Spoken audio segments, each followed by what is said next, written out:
चलिए, good evening everyone.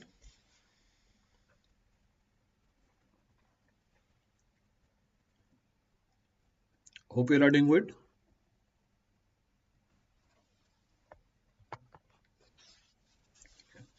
Audio video clear है सबके लिए? Is audio video clear for all?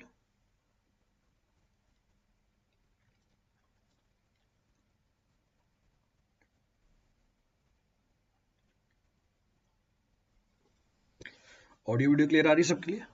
Clear आ रही है? चलिए, so audio video is clear. So will continue with the class. Class को कंटिन्यू करते हैं। What was the last point of discussion? हम डिस्कस कर रहे थे index property of the soil. Index property of the soil we are done with particle size distribution. Index property of soil में हमने particle size distribution complete कर लिया है। तो particle size distribution is being completed. तो हमने water content कर लिया, यूनिट वेट कर लिया, स्पेसिफिक ग्रेविटी कर ली। लास्ट पॉइंट ऑफ डिस्कशन था पार्टिकल साइज डिस्ट्रीब्यूशन एनालिसिस। तो यहां तक की एनालिसिस हमने कंप्लीट कर लिया। Thank you everyone. So will continue करते हैं। So next of the point of reference, very important from your examination point of view.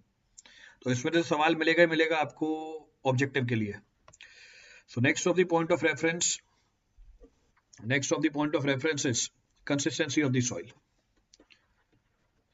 So next of the point of reference is consistency of soil.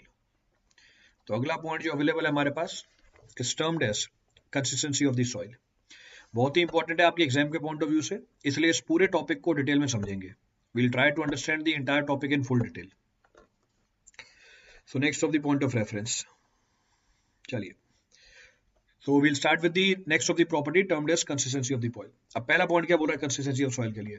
First point says it is the relative ease with which soil can be deformed. एक बार 2-3 point mention कर लेता हूं, फिर discuss करते हैं detail में। Next point क्या बोल रहा है? नेक्स्ट पॉइंट बोल रहा है this term is used for fine grained soil. This term is used for fine grained soil generally. This term is used for fine grained soil generally, which is related with large water content. It is related with large water content. Next point of reference. Next point क्या बोल रहा है? Next point says it also signifies degree of firmness. So it also signifies degree of firmness of the soil. Degree of firmness of the soil that can be referred as soft, stiff or hard. That can be referred as soft, stiff or hard. तो हम बोल सकते हैं it indirectly relates to the strength of the soil.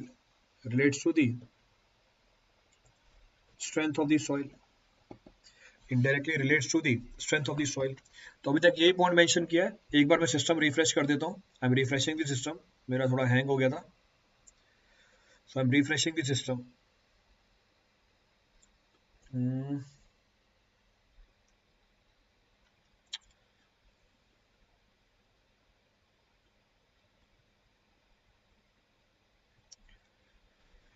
चलिए देखिए पूरी कहानी क्या लिखी है। Refer the entire story that we have mentioned. ठीक है, अब नाउ द प्रोसेस क्लियर। चलिए देखिए पूरी कहानी क्या लिखी है। Refer the entire story. देखिए पूरी कहानी क्या है। तो first point says consistency of soil का मतलब क्या होता है। तो पहला पॉइंट बोल रहा है what do you mean by the consistency of the soil. Consistency of the soil means relative ease with which the soil can be deformed. Relative consistency का मतलब है कितनी आसानी से सॉइल डिफॉर्म हो सकती है, इसको हम क्या बोल देंगे, उसकी कंसिस्टेंसी बोल देंगे।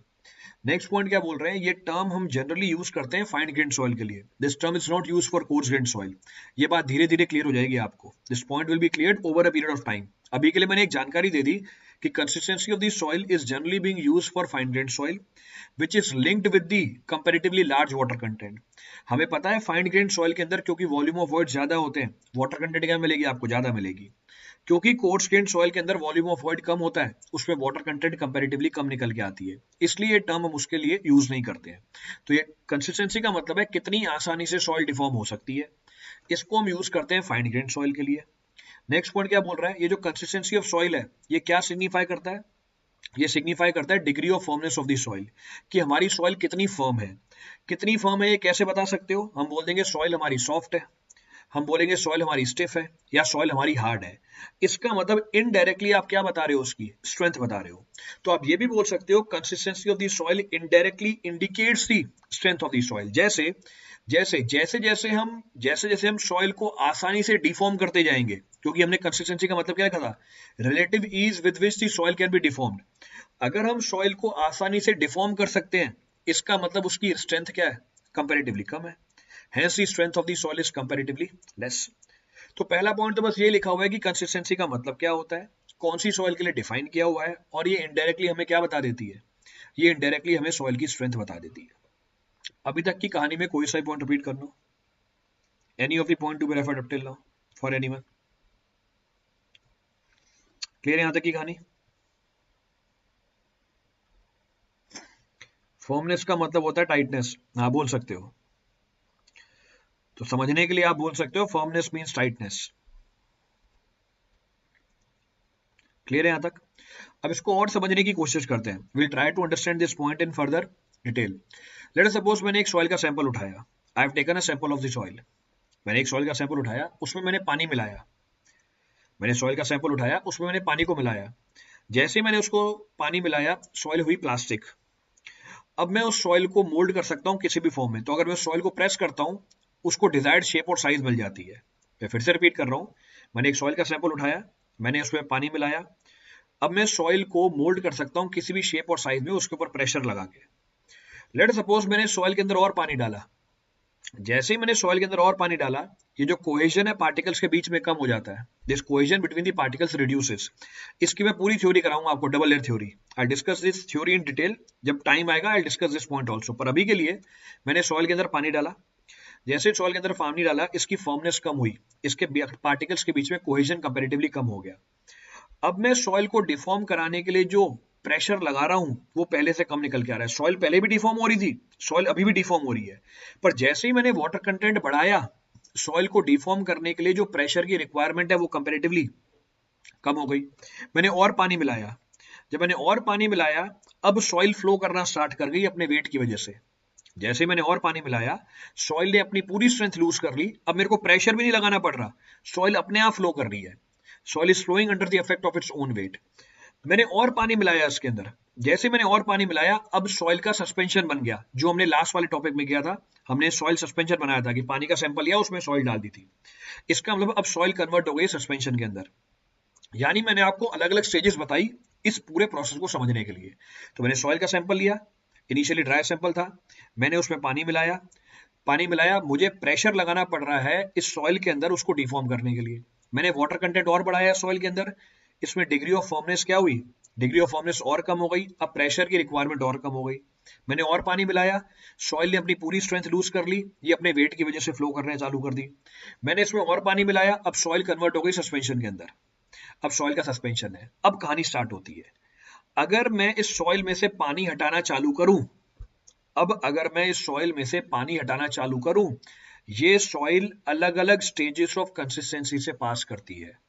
तो सॉइल पहली स्टेज में क्या थी, लिक्विड में थी, यानी सस्पेंशन था, फिर ये कन्वर्ट हो जाती है प्लास्टिक स्टेज के अंदर, फिर ये कन्वर्ट हो जाती है सेमी सॉलिड स्टेज के अंदर, फिर ये फाइनली कन्वर्ट हो जाती है सॉलिड स्टेज के अंदर, जब सॉइल हमारी ड्राई हो जाती है। तो अगर इस सॉइल के सस्पेंशन को मैं ड्राई करूं, हमारी जो सॉइल है वो अलग अलग स्टेज ऑफ कंसिस्टेंसी से पास करती है, और एटरबर्ग ने हमें ये 4 कंसिस्टेंसी लिमिट्स बताई हैं। एटरबर्ग ने हमें 4 कंसिस्टेंसी लिमिट बताई हैं जिसपे सॉइल एक स्टेज ऑफ कंसिस्टेंसी से दूसरी स्टेज ऑफ कंसिस्टेंसी पे पास करती है। तो there are 4 consistency stages indicated by the Atterberg. 4 consistency की स्टेज बताई है या लिमिट बोल सकते हो आप, जिसमें सॉइल पास करती है from one stage to another stage. अब ये क्या होती है कंसिस्टेंसी की स्टेज, क्या होती है कंसिस्टेंसी की लिमिट, उसको आगे डिटेल में डिस्कस करना है हमें। That we have to discuss in detail. अभी के लिए आपको एक बस एक बेसिक जानकारी दे दी है कि कंसिस्टेंसी का मतलब क्या होता है। क्लियर है पूरी कहानी जो भी डिस्कस करी। अब इसको आप रेफर डाउन भी कर सकते हो, it can be refer down also. तो जो मैंने बताया उसको एक दो लाइनों में लिख देता हूं मैं आपकी समझ के पॉइंट ऑफ व्यू से, only for your understanding purpose. So let suppose पहला पॉइंट लिखा, मैंने लिखा पहला पॉइंट कि fine grain soil. So first point says fine grained soil may be mixed. Fine grained soil may be mixed with the water. May be mixed with the water so as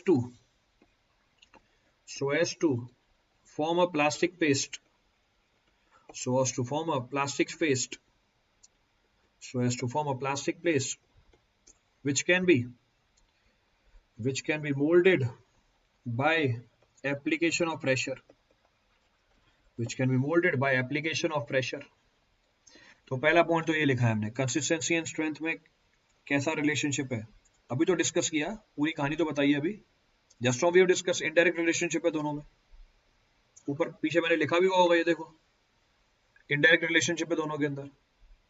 I mention this point, बताया, mention भी किया, discuss भी किया detail में। तो पहला point बोल रहा है फाइन ग्रेन सॉइल उठाई, उसको हमने मिक्स किया पानी के साथ ताकि वो क्या बनाए, ताकि वो प्लास्टिक पेस्ट बनाए, so that it can be moulded by the application of pressure. आप उसको मोल्ड कर सकते हो प्रेशर अप्लाई करके। नेक्स्ट पॉइंट क्या बोल रहा है, next point says the addition of water. The addition of water reduces the cohesion. The addition of water reduces the cohesion between the particles.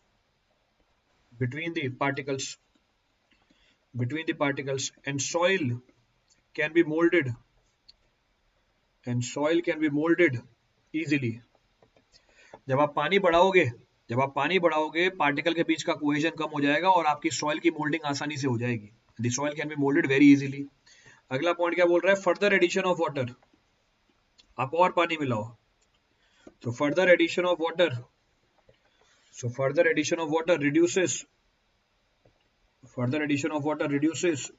cohesion until it no longer retain its shape and size.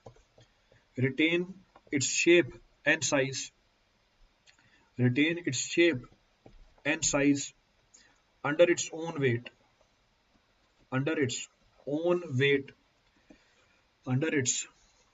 weight. चलिए next point क्या बोल रहा है, now when water is added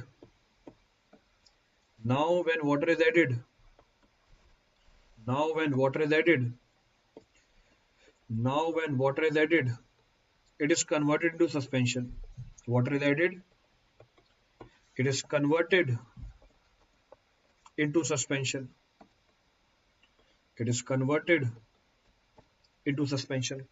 अब अगर इसमें पानी मिलाओगे ये सस्पेंशन में कन्वर्ट हो जाएगी। तो पहले 4 पॉइंट क्या लिखे, सॉइल का सैंपल उठाया, पानी मिलाया, प्लास्टिक हो गई, आपको फोर्स लगाना पड़ेगा, प्रेशर लगाना पड़ेगा मोल्ड करने के लिए। पानी बढ़ाया, पार्टिकल के बीच का कोहेजन कम हुआ, अब ये आसानी से मोल्ड हो जाएगी। पानी और बढ़ाया, कोहेजन इतना कम हो गया कि वो अपनी शेप और साइज को रिटेन ही नहीं कर पा रही है अपने वेट की वजह से, यानी सॉइल क्या कर रही है, फ्लो कर रही है। हमने पानी और बढ़ाया, अब सॉइल कन्वर्ट हो गई किसके अंदर, सस्पेंशन के अंदर। तो अब सॉइल का सस्पेंशन है। अब कहानी को उल्टा करते हैं, now will reverse the process. अब रिवर्स करते हैं प्रोसेस को। नेक्स्ट पॉइंट क्या बोल रहा है, when the water is removed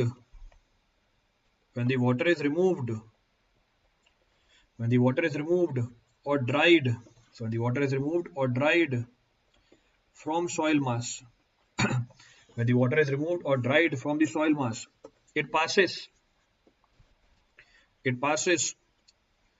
from different stages of consistency. It passes from different stages of consistency. Different stages of consistency. Next point क्या बोल रहा है? Next point बोल रहा है Atterberg analyzed this into four stages of consistency. Analyze this into four stages of consistency. अब कौन सी चार स्टेज है कंसिस्टेंसी की? पहला सॉलिड स्टेट, तो solid state of consistency. Next semi solid state, तो semi solid state of consistency. Next तो पहली सॉलिड स्टेट, दूसरी सेमी सॉलिड स्टेट. नेक्स्ट अगली स्टेट जो बताई एटरबर्ग ने हमें वो है प्लास्टिक स्टेज ऑफ कंसिस्टेंसी. तो प्लास्टिक स्टेज ऑफ कंसिस्टेंसी, तो प्लास्टिक स्टेज ऑफ कंसिस्टेंसी. और लास्ट जो स्टेज बताई उसने हमें वो लिक्विड स्टेज ऑफ कंसिस्टेंसी है. Liquid state of consistency. So when the water is removed from the soil, in this particular case, it passes from different stages of consistency. और एटरबर्ग ने ये पूरी एनालिसिस चार स्टेज में करके बताई. तो चार स्टेजेस है कंसिस्टेंसी की. सॉलिड स्टेज, चलो अब खुद बताओ, अगर सॉलिड स्टेज ऑफ कंसिस्टेंसी है स्ट्रेंथ क्या मिलेगी? अगर सॉलिड स्टेज ऑफ कंसिस्टेंसी है तो स्ट्रेंथ क्या मिलेगी? अगर सॉलिड स्टेज ऑफ कंसिस्टेंसी है तो स्ट्रेंथ क्या मिलेगी? If soil is in solid stage of consistency, strength will be more. अगर soil semi solid stage of consistency में तो strength क्या मिलेगी? अगर soil semi solid stage of consistency में तो strength क्या मिलेगी? Comparatively कम मिलेगी. अगर soil plastic stage of consistency में strength और कम हो जाएगी. और अगर soil liquid stage of consistency में strength negligible हो जाएगी. It will be approximately equals to 0. तो जैसे ही सॉइल गई लिक्विड स्टेज ऑफ कंसिस्टेंसी में ये अप्रोक्सीमेटली 0 हो जाएगी. एग्जैक्ट वैल्यू मैं आपको बता दूंगा. At liquid stage of consistency the shear strength of the soil is 2.7 newton per mm square. तो वो मैं आपको भी वैल्यू मेंशन करा दूंगा, दैट आई विल मेंशन. पर अभी के लिए जैसे जैसे सॉइल पास कर रही है सॉलिड स्टेट से लिक्विड स्टेट में, उसकी स्ट्रेंथ क्या होती जा रही है? कम होती जा रही है. Its strength is reducing. और वो वाटर कंटेंट जिसपे सॉइल पास करता है एक स्टेज से दूसरी स्टेज ऑफ कंसिस्टेंसी पे, वो वाटर कंटेंट जिसपे सॉइल पास करता है एक स्टेज से दूसरी स्टेज ऑफ कंसिस्टेंसी पे, उसको हम बोलते हैं कंसिस्टेंसी लिमिट. तो उसको मैं मेंशन कर देता हूं नोट करके नीचे. तो ये क्या बोल रहा है? दी वाटर कंटेंट, तो उसको मैंने नोट करके मेंशन किया. The water content eight which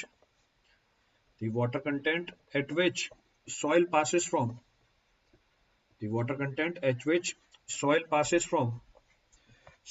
from one stage to other stage of consistency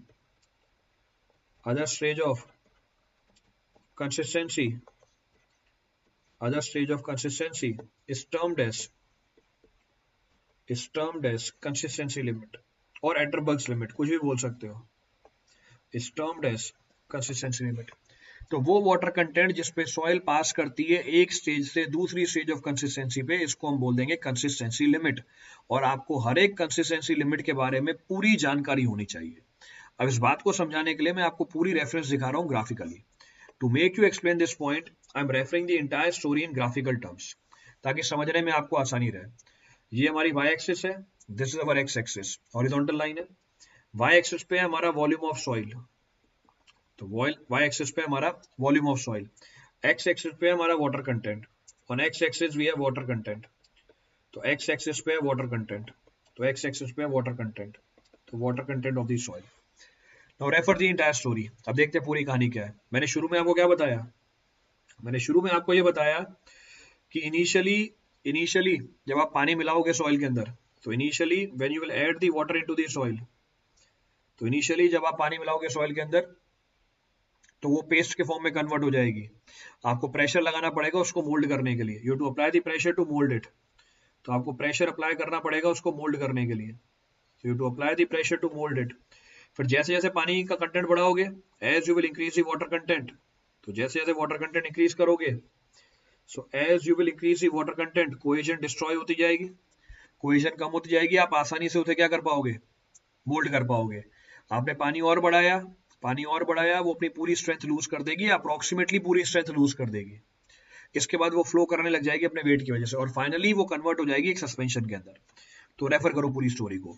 फिर हमने क्या बोला, आपने इस सॉइल में से वाटर कंटेंट हटाया तो अब ये सॉइल अलग अलग स्टेज ऑफ कंसिस्टेंसी से पास करती है।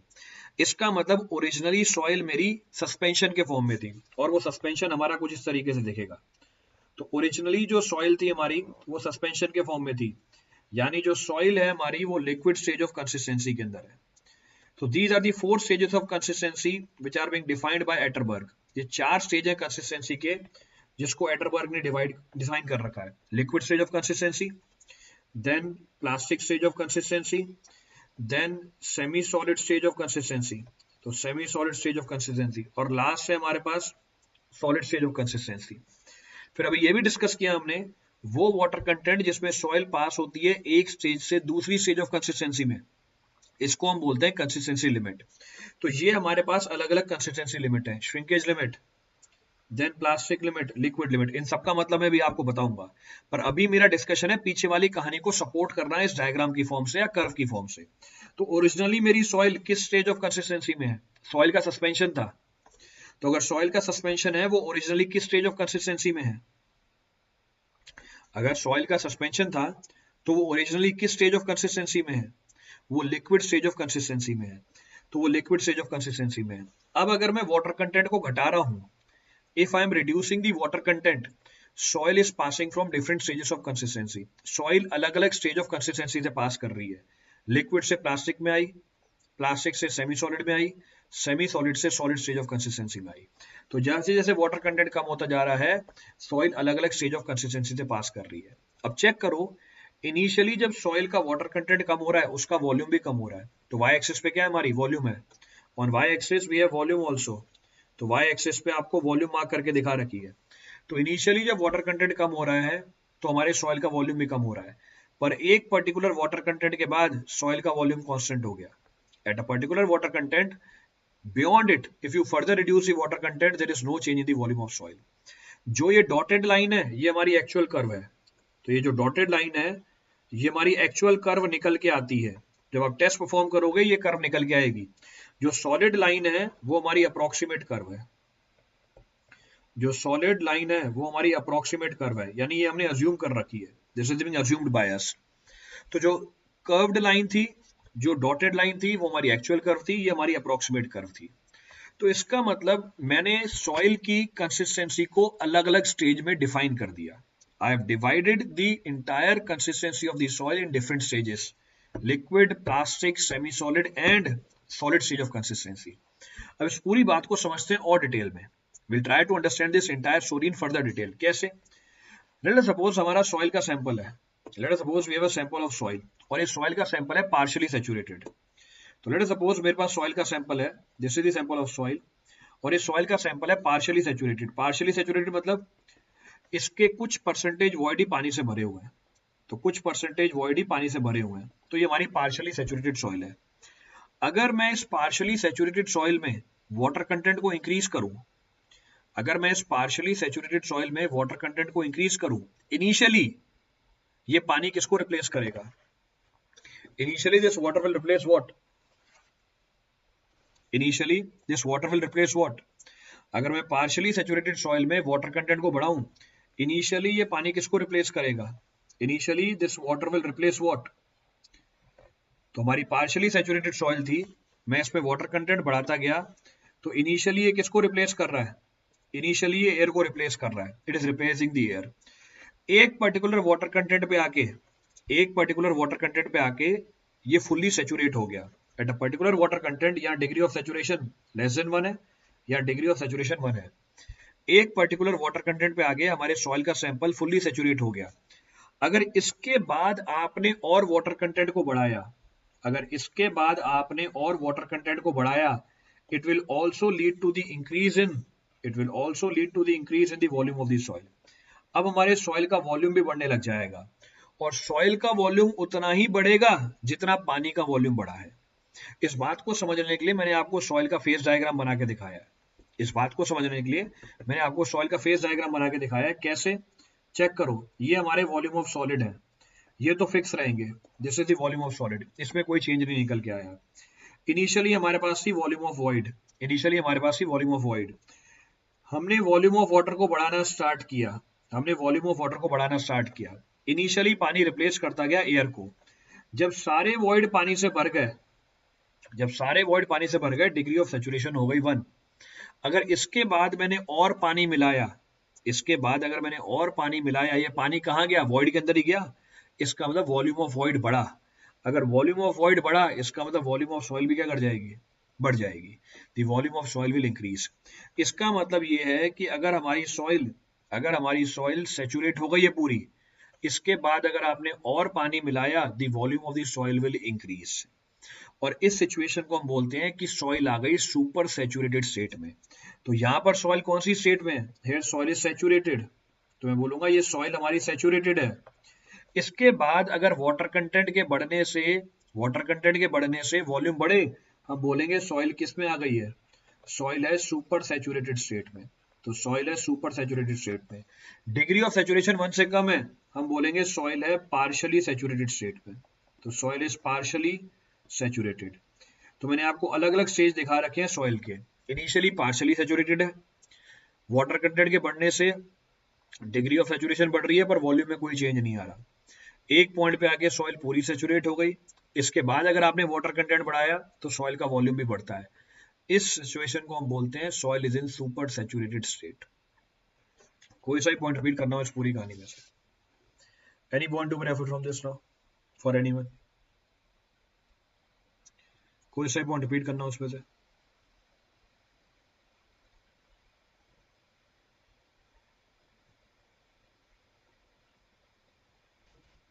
क्लियर है यहां तक?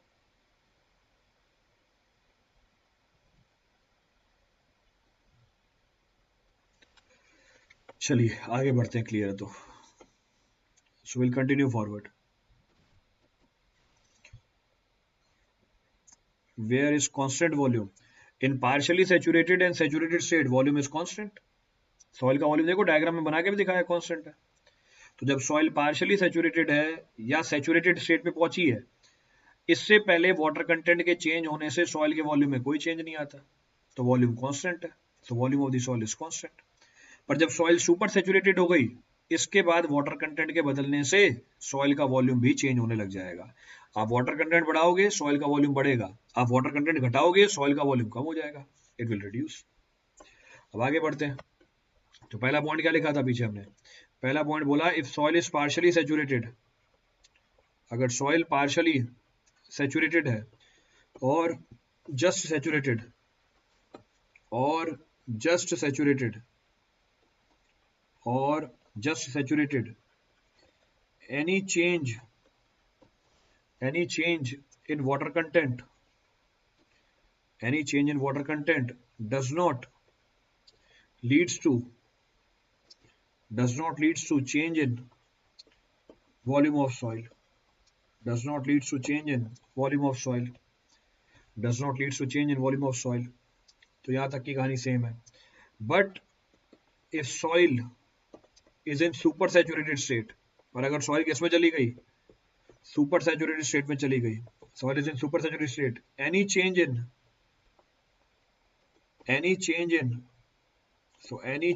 water content,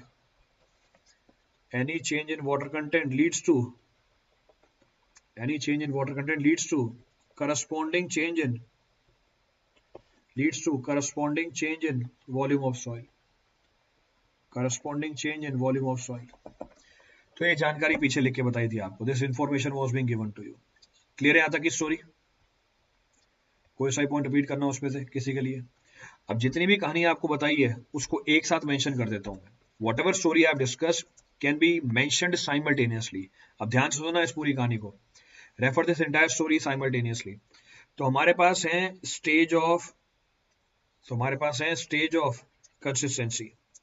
तो स्टेज ऑफ कंसिस्टेंसी, तो अलग अलग स्टेज ऑफ कंसिस्टेंसी है। कौन सी स्टेज ऑफ कंसिस्टेंसी है? लिक्विड स्टेज ऑफ कंसिस्टेंसी है, फिर प्लास्टिक स्टेज ऑफ कंसिस्टेंसी है, फिर semi solid stage of consistency है, फिर सॉलिड स्टेज ऑफ कंसिस्टेंसी है। Then we have water content. फिर हमारे पास वाटर कंटेंट है अलग अलग। वो वाटर कंटेंट जिसमें सॉइल पास करे एक पर्टिकुलर स्टेज ऑफ कंसिस्टेंसी से दूसरी स्टेज ऑफ कंसिस्टेंसी में, इसको हम बोलते हैं कंसिस्टेंसी लिमिट। तो मैंने वाटर कंटेंट भी लिख दिया यहाँ पे। सॉइल की कंसिस्टेंसी कितनी है वो भी मेंशन करेंगे हम, that will also be mention. Then we'll mention degree of saturation. फिर हम प्रॉपर्टी देखेंगे डिग्री ऑफ सैचुरेशन कितनी है. Will talk about degree of saturation. Then we'll talk about volume. फिर इसके बाद हम बात करेंगे वॉल्यूम की, कि वॉल्यूम चेंज होती है या नहीं होती है. तो वॉल्यूम. लास्ट में हम बात करेंगे स्ट्रेंथ की. In the last we'll talk about the strength. चलो चेक करो पूरी कहानी को, आप बताओगे सारी कहानी. कौन कौन सी स्टेज ऑफ कंसिस्टेंसी है हमारे पास. So we have different stages of consistency available. अब कौन कौन सी स्टेज है कंसिस्टेंसी की. लिक्विड स्टेज है, प्लास्टिक स्टेज है, सेमी सॉलिड स्टेज है और सॉलिड स्टेज है.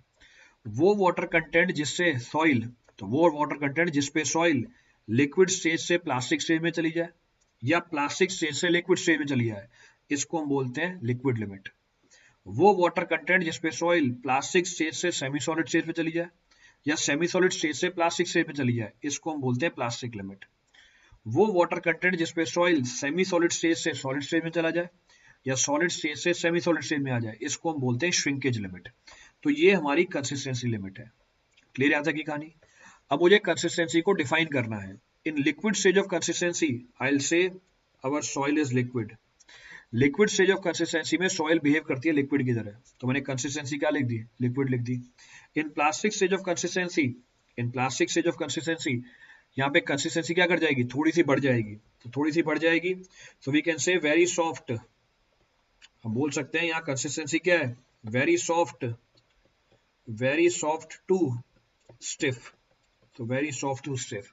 So in plastic stage of consistency will be very soft to stiff. अब semi solid stage of consistency है, कंसिस्टेंसी और बढ़ जाएगी. तो हम बोलेंगे very stiff to. So we'll say very stiff to hard. So very stiff to very hard. So very stiff to very hard. Consistency और बढ़ी. सॉलिड स्टेज ऑफ कंसिस्टेंसी में कंसिस्टेंसी और बढ़ जाएगी और रिपोर्ट क्या करते हैं, same, very stiff to very hard. तो ये अलग अलग कंसिस्टेंसी है in different stage of consistency. अब आप मुझे बताओगे degree of saturation. In liquid limit what is the degree of saturation. अगर soil liquid stage of consistency पे है तो डिग्री ऑफ सैचुरेशन कितनी होगी. If our soil is in liquid stage of consistency what will be the degree of saturation. If soil is in liquid stage of consistency what will be the degree of saturation, 100%. If soil is in plastic stage of consistency, what is the degree of saturation? If soil is in plastic stage of consistency, degree of saturation 100%. If soil is in semi-solid stage of consistency, what about degree of saturation? 100%. But if soil is in solid stage of consistency, what about degree of saturation? अब degree of saturation होगा 0 से लेके 100%. तो 0 से लेके 100%. आप 1 भी ले सकते हो फैक्टर के फॉर्म में. तो ये हमारी डिग्री ऑफ सैचुरेशन है. चलिए आगे बढ़ते हैं. What about volume change. जैसे जैसे मैं वाटर कंटेंट घटा रहा हूं वॉल्यूम में क्या चेंज आएगा. जैसे जैसे मैं वाटर कंटेंट को घटा रहा हूं वॉल्यूम में क्या चेंज आएगा, वॉल्यूम विल डिक्रीज. तो वॉल्यूम क्या करेगी, डिक्रीज कर जाएगी. तो वॉल्यूम विल डिक्रीज. तो हम वाटर कंटेंट को घटा रहे हैं, वॉल्यूम क्या करेगी, डिक्रीज करेगी. कहां तक, volume will decrease up to where, up to shrinkage limit. पर श्रिंकेज लिमिट के बाद अगर हमने वाटर कंटेंट घटाया वॉल्यूम क्या हो जाएगी, वॉल्यूम हो जाएगी कांस्टेंट. तो volume will become constant. So if I reduce the water content below shrinkage limit, volume becomes constant. Volume constant हो जाती है. क्लियर है चीज. अब बात करते हैं हम स्ट्रेंथ की. If we talk about the strength, तो आपको लिक्विड स्टेज में क्या मिलेगी स्ट्रेंथ, लिक्विड स्टेज में क्या मिलेगी, लीस्ट. तो लीस्ट. प्लास्टिक स्टेज में कंपैरेटिवली लेस, सॉलिड स्टेज में comparatively more, semi solid stage में मैक्सिमम. तो strength will come out to be maximum. Zero नहीं होती अभिषेक, अप्रोक्सीमेटली जीरो होती है. एग्जैक्ट वैल्यू मैं आपको बता दूंगा अभी. So it is not exactly zero, it is approximately zero. अब यही चीज जो स्ट्रेंथ की मैंने आपको बताई है ग्राफिकली भी शो कर सकते हो आप. The same strength can be referred graphically also. तो अगर मैं शो करूं शेयर स्ट्रेस, तो अगर मैं शो करूं shear stress versus shear strain, तो shear stress versus shear strain, तो if I refer this analysis, तो this is the curve which is being obtained. ये कर्व निकल के आती है हमारी. These are the different curves which are being obtained. तो ये पहला वाला कर्व है हमारा. तो पहला वाला कर्व है हमारा, this first curve is for solid and semi solid stage. तो solid and semi solid stage, तो पहली वाली जो कर्व है ये सॉलिड और सेमी सॉलिड स्टेट के लिए है। जो दूसरी और तीसरी कर्व है ये प्लास्टिक स्टेज के लिए है। This is for plastic state of consistency. जो लास्ट वाली कर्व है ये हमारी लिक्विड स्टेट के लिए, this is for liquid state of consistency. तो last of the curve is for liquid state of consistency. तो मैंने आपको ये चीज ग्राफिकली भी दिखा दी। I have shown this term graphically also. अब कोई सा ही पॉइंट रिपीट करना हो उसमें से, any of the point to be referred from this for anyone. तो अभी तक बस मैंने बेसिक जानकारी आपको बताई है कि कंसिस्टेंसी क्या होती है, what is being termed as consistency of the soil, और कुछ प्रॉपर्टीज मैंने डिस्कस कर दी है। Few properties I have discussed.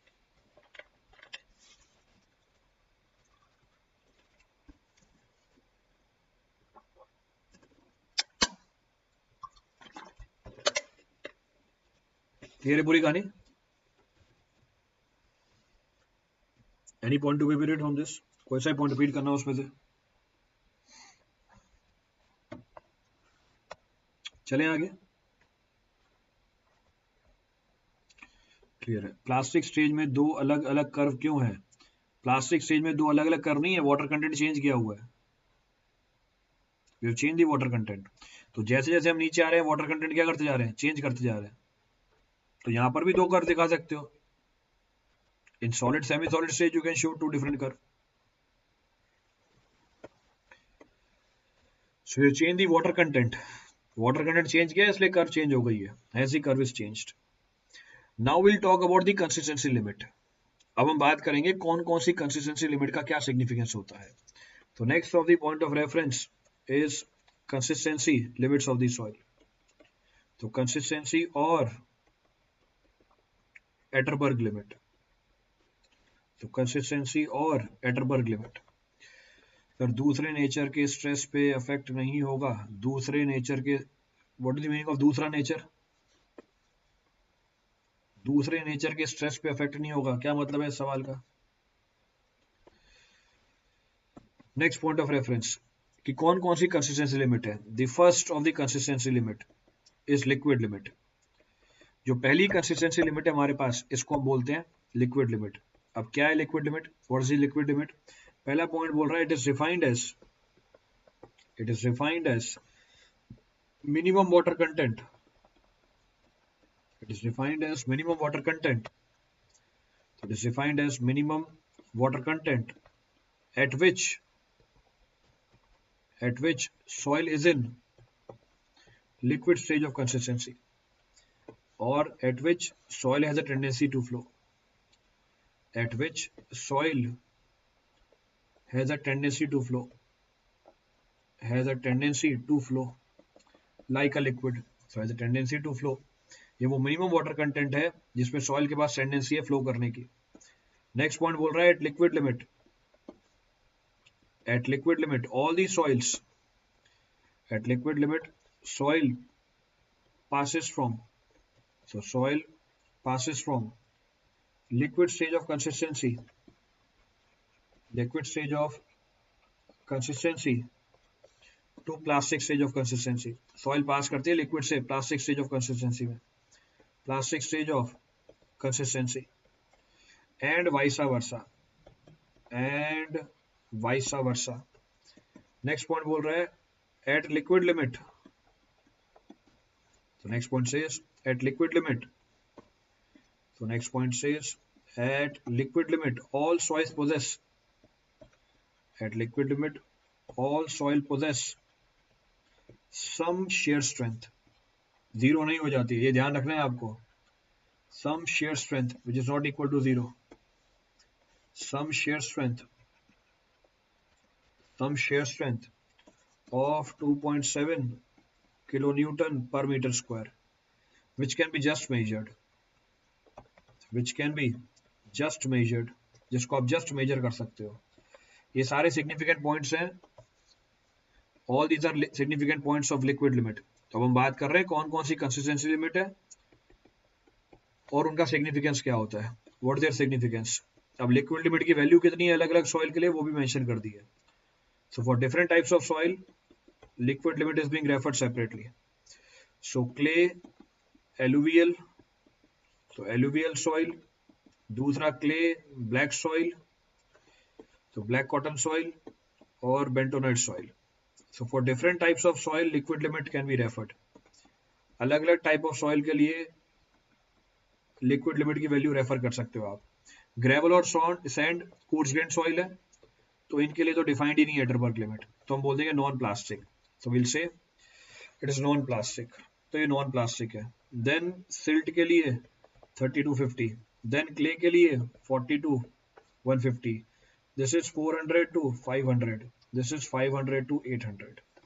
चलो देखो पूरी कहानी क्या लिखी है. Refer the entire story that is being mentioned. पहला पॉइंट बोल रहा है लिक्विड लिमिट क्या है. चेक करो पीछे कर्व में लिक्विड लिमिट क्या होती है. Check this curve, analyse what is the liquid limit. Curve बना के दिखाई थी. तो liquid limit, liquid limit is the minimum water content. So liquid limit is the minimum water content at which the soil has a tendency to flow. Liquid limit वो water content है जिसमें soil किसमें आ जाता है, liquid stage of consistency में आ जाता है. अगर soil liquid stage of consistency में आ गई, यानी सॉइल के पास टेंडेंसी है फ्लो होने की, तो अगर हमारा वाटर कंटेंट लिक्विड लिमिट या इससे ज्यादा हुआ, सॉइल के पास टेंडेंसी रहेगी फ्लो करने की. इसका मतलब लिक्विड लिमिट क्या हुआ, लिक्विड लिमिट उन सारे वाटर कंटेंट में से जिसमें सॉइल के पास है टेंडेंसी फ्लो करने की, सबसे छोटा वाटर कंटेंट है. So liquid limit may be defined as minimum water content at which soil has a tendency to flow. Next point of reference. Liquid limit वो water content है जिसमें soil pass होती है कहां से कहां, liquid stage of consistency से plastic stage of consistency में, या plastic stage of consistency से liquid stage of consistency में. So you can say liquid limit is that water content at which soil passes from plastic stage to liquid stage, or you can say from liquid stage to plastic stage. ये दूसरा point लिखा. तीसरा point बोला at liquid limit all the soils possess a negligible strength of 2.7 kilonewton per metre square which can be just measured. कैसे measure करते हैं वो भी आगे देखेंगे, दैट मेजरमेंट विल सी. पर लिक्विड लिमिट पे जितनी भी सॉइल है उनकी जो शेयर स्ट्रेंथ होती है वो नेग्लिजिबल होती है 2.7 किलोन्यूटन पर मीटर स्क्वायर. ये तीसरा पॉइंट लिखा था. फिर लास्ट में मैंने आपको अलग अलग टाइप ऑफ सॉइल के लिए लिक्विड लिमिट की value they the. So for different type of soil, the value of liquid limit is given to you. क्योंकि ग्रेवल और सैंड कोर्स ग्रेन सॉइल है, उसके लिए कंसिस्टेंसी लिमिट्स डिफाइंड नहीं होती, तो इनको हमने क्या बोल दिया, ग्रेवल और सैंड को हमने बोल दिया या नॉन प्लास्टिक सॉइल. ये एक नॉन प्लास्टिक सॉइल है. मिनिमम कंसेप्ट एक बार बता दीजिए. लो भाई मिनिमम कंसेप्ट देखो एक बार. लेट सपोज वाटर कंटेंट, अब और कोई नहीं बताएगा, बस ये बताएंगे. वाटर कंटेंट W1 है, W2 है, W3 है. W3 पे सॉइल कौन सी स्टेज ऑफ कंसिस्टेंसी में, at water content of W3 soil is in which stage of consistency, at water content of W3 soil is in which stage of consistency. अगर water content W3 है, soil किस stage of consistency में है. मैंने आपको 3 water content लिख के दिखाया, W1, W2, W3. W3 पे सॉइल किस स्टेज ऑफ कंसिस्टेंसी में, लिक्विड में. W2 पे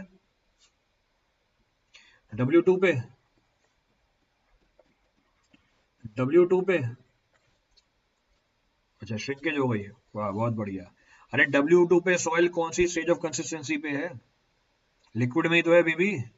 W1 पे सॉइल कौन सी स्टेज ऑफ कंसिस्टेंसी में है, ये देखो अनिमेश कुमार प्लास्टिक में भी आ गया, इसलिए समझ में नहीं आ रहा था तुम्हें. अरे W2 पे पानी सॉइल कौन सी स्टेज ऑफ कंसिस्टेंसी पे है, लिक्विड ही तो है, कहां चलेगा प्लास्टिक के अंदर. At W1 soil is in which stage of consistency. जब वाटर कंटेंट W1 है, सॉइल कौन सी स्टेज ऑफ कंसिस्टेंसी में है, लिक्विड में ही है अभी भी. जब वाटर कंटेंट लिक्विड लिमिट के बराबर है, तो सॉइल कौन सी स्टेज ऑफ कंसिस्टेंसी में है. जब वाटर कंटेंट लिक्विड लिमिट के बराबर है, तब सॉइल कौन सी स्टेज ऑफ कंसिस्टेंसी में है, तब भी लिक्विड स्टेज ऑफ कंसिस्टेंसी में है. अब ऐसे कितने वाटर कंटेंट होगा जिसमें soil liquid stage of consistency में है. इसका मतलब कंसेप्चुअली कितने वाटर कंटेंट हैं जिसमें soil liquid stage of consistency पे है. It means conceptually how many water contents are there at which soil is in liquid stage of consistency? Infinite.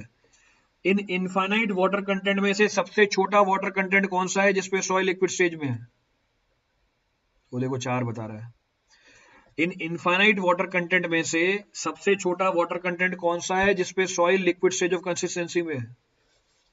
Out of infinite water content, what is the minimum water content at which soil is in liquid stage of consistency? It is liquid limit. तो ये मैंने define किया था पीछे. This was being defined by us. कि liquid limit वो सबसे छोटा वाटर कंटेंट होता है जिसपे सॉइल क्या हो, लिक्विड स्टेज ऑफ कंसिस्टेंसी पे हो. क्लियर है?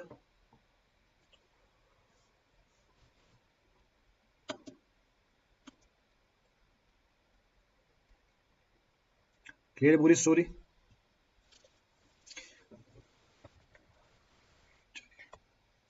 चलिए अब आगे बढ़ते हैं.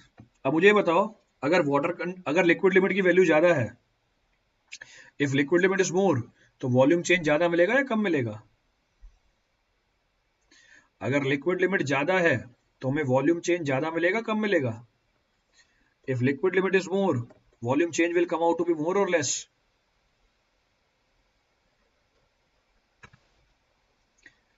अगर लिक्विड लिमिट ज्यादा है तो वॉल्यूम चेंज क्या मिलेगी आपको, ज्यादा निकल के आएगी. तो हम क्या बोल सकते हैं, we can say higher is the liquid limit,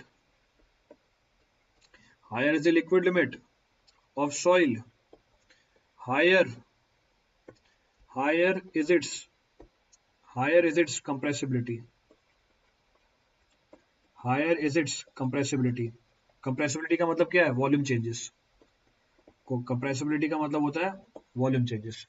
जितनी ज्यादा लिक्विड लिमिट निकल के आएगी सॉइल की, तो जितनी ज्यादा लिक्विड लिमिट निकल के आएगी सॉइल की, यही कहानी थी हमारी. This was our story. ये हमारी लिक्विड लिमिट है, ये वॉल्यूम है लिक्विड लिमिट पे, ये हमारी श्रिंकेज लिमिट है, ये हमारा ड्राई वॉल्यूम है. तो जितनी ज्यादा लिक्विड लिमिट निकल के आएगी उतना ही ज्यादा क्या मिलेगा आपको, वॉल्यूम चेंज मिलेगा. तो वॉल्यूम चेंज कितना है हमारा, वॉल्यूम चेंज है volume at liquid limit minus volume at shrinkage limit. Volume at shrinkage limit क्या है हमारी, ड्राई वॉल्यूम ऑफ सॉइल. ये ड्राई वॉल्यूम है हमारी सॉइल की. So more is the liquid limit, more is the volume change that will be observed in the soil. उतना ही ज्यादा वॉल्यूम चेंज आपको सॉइल के अंदर मिलेगा.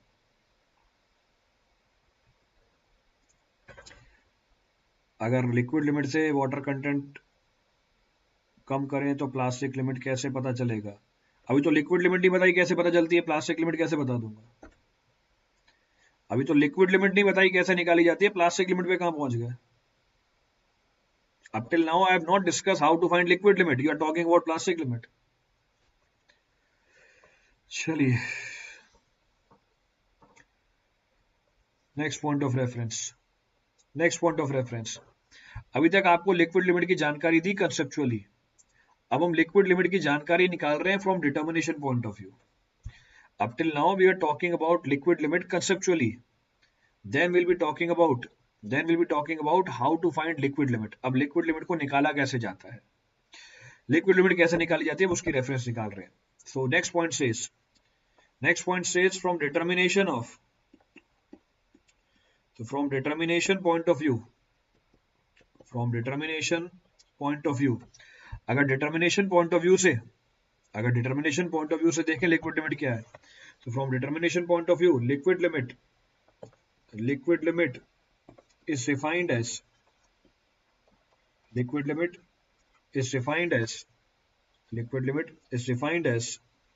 minimum water content. Liquid limit is defined as minimum water content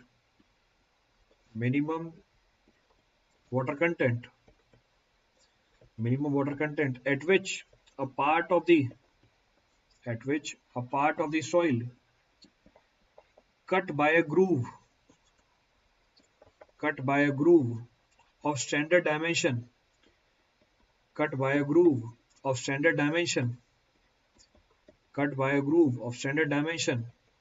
flows together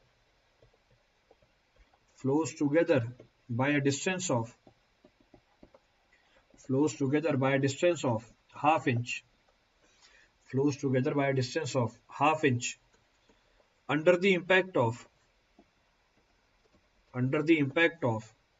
25 number of blows. चलिए देखिए पूरी कहानी क्या करते हैं. Refer the entire story. If you refer the entire story, अब हम बात कर रहे हैं लिक्विड लिमिट को कैलकुलेट करने के पॉइंट ऑफ व्यू से कैसे डिफाइन किया जाता है. So from determination point of view, यानी अब जब लिक्विड लिमिट निकालनी है तो डिटर्मिनेशन के पॉइंट ऑफ व्यू से हम लिक्विड लिमिट को डिफाइन कर सकते हैं as minimum water content at which a part of the soil cut by a groove of standard dimension will flow together exactly by a distance of half inch under the impact of 25 number of blows. अभी पूरी कहानी जो अंग्रेजी में लिखी है इसको समझने की कोशिश करते हैं. इसका मतलब क्या है? इसका मतलब ये है कि लेट सपोज मैंने एक सॉइल का सैंपल लिया. आई have taken a sample of this soil. तो मैंने ये सॉइल का सैंपल रखा हुआ है. इसको मैंने एक रखा डिश के अंदर. ये सैंपल ऑफ सॉइल है, इसको मैंने डिश के अंदर रख दिया. इस सॉइल के अंदर वाटर कंटेंट है. तो इस सॉइल के अंदर वाटर कंटेंट है, पानी मिला रखा है हमने इसके अंदर. तो लिक्विड लिमिट वो मिनिमम वाटर कंटेंट होती है. तो लिक्विड लिमिट वो मिनिमम वाटर कंटेंट होती है जिसपे ये सॉइल एग्जैक्टली कितनी दूरी चल जाए relative to each other. Exactly half inch की दूरी चल जाए. कब? जब आप इस सॉइल के सैंपल को 25 ब्लो दे दो. अब 25 ब्लो कैसे देते हैं वो भी आगे देखेंगे, दैट विल सी. तो लिक्विड लिमिट वो सबसे छोटा वाटर कंटेंट होता है जिसमें अगर मैंने सॉइल के अंदर एक कट बनाया, स्टैंडर्ड डायमेंशन का, उस कट को सॉइल फिल कर दे, या हम बोल सकते हैं एग्जैक्टली हाफ इंच का डिस्टेंस चल दे. कब? जब आपने सॉइल के ऊपर 25 ब्लो अप्लाई कर दिए. इस वाटर कंटेंट को बोला जाएगा liquid limit. This water content is technically being defined as liquid limit from determination point of view. तो पीछे वाली liquid limit conceptual point of view से, ये लिक्विड लिमिट हमारी डिटर्मिनेशन पॉइंट ऑफ व्यू से. अब यहाँ पे आप ये भी मेंशन कर सकते हो जो हमारी ब्लो होती है उसकी हाइट कितनी होती है, 25 नंबर ऑफ ब्लोज. तो 25 number of blows of height, तो 25 number of blows of height of 1 centimetre, of 1 centimetre inch. तो इस सॉइल के सैंपल को कराते हैं. अगर 25 ब्लो में ये सॉइल हाफ इंच का डिस्टेंस मूव कर जाए तो उस वाटर कंटेंट को हम बोल देंगे लिक्विड लिमिट. तो ये चीज हमने डिटर्मिनेशन के पॉइंट ऑफ व्यू से मेंशन कर रखी है. This is being referred from determination point of view. कोई सा पॉइंट रिपीट करना हो लिक्विड लिमिट का से, any of the point to be referred from this liquid limit.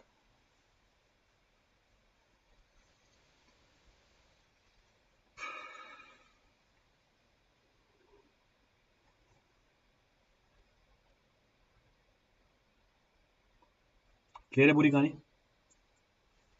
Now how to find liquid limit, that we'll see in the next class. Liquid limit निकालते कैसे उसको next class में देखेंगे. अभी बस आपको एक जानकारी दे दी है. Presently I have given you the information. बिल्कुल कई बार टेस्ट परफॉर्म करेंगे, मल्टीपल बार टेस्ट परफॉर्म किया जाता है. तो इस टेस्ट को हमें multiple number of times perform करना पड़ता है. कैसे वो कल देखेंगे, दैट विल सी. ये कर्व प्रैक्टिकली भी एकदम लीनियर बनता है. हाँ, प्रैक्टिकली भी एकदम लीनियर बनता है. एक्चुअल कर्व बना के दिखाई दी मैंने आपको. At liquid limit soil passes from liquid to plastic stage of consistency. Curve बना के दिखाई तो हुई है. लिक्विड लिमिट पे अगर आपने वाटर कंटेंट को बढ़ाया तो सॉइल पास कर जाएगी प्लास्टिक से लिक्विड लिमिट पे. लिक्विड लिमिट से अगर आपने वाटर कंटेंट को घटाया तो सॉइल पास कर जाएगी लिक्विड लिमिट से प्लास्टिक लिमिट ऑफ कंसिस्टेंसी से. तो अगर मैंने वाटर कंटेंट को लिक्विड लिमिट से घटाया है तो सॉइल पास कर जाएगी लिक्विड स्टेज से प्लास्टिक स्टेज ऑफ कंसिस्टेंसी पे. अगर मैंने लिक्विड लिमिट से वाटर कंटेंट को बढ़ा दिया, सॉइल पास कर जाएगी plastic stage of consistency to liquid stage of consistency पे. तो इस चीज को हमने डिफाइन कर रखा है. This is being defined by us. चलिए बाकी कल करते हैं. Thank you everyone. Rest will discuss tomorrow. बाकी कल करते हैं.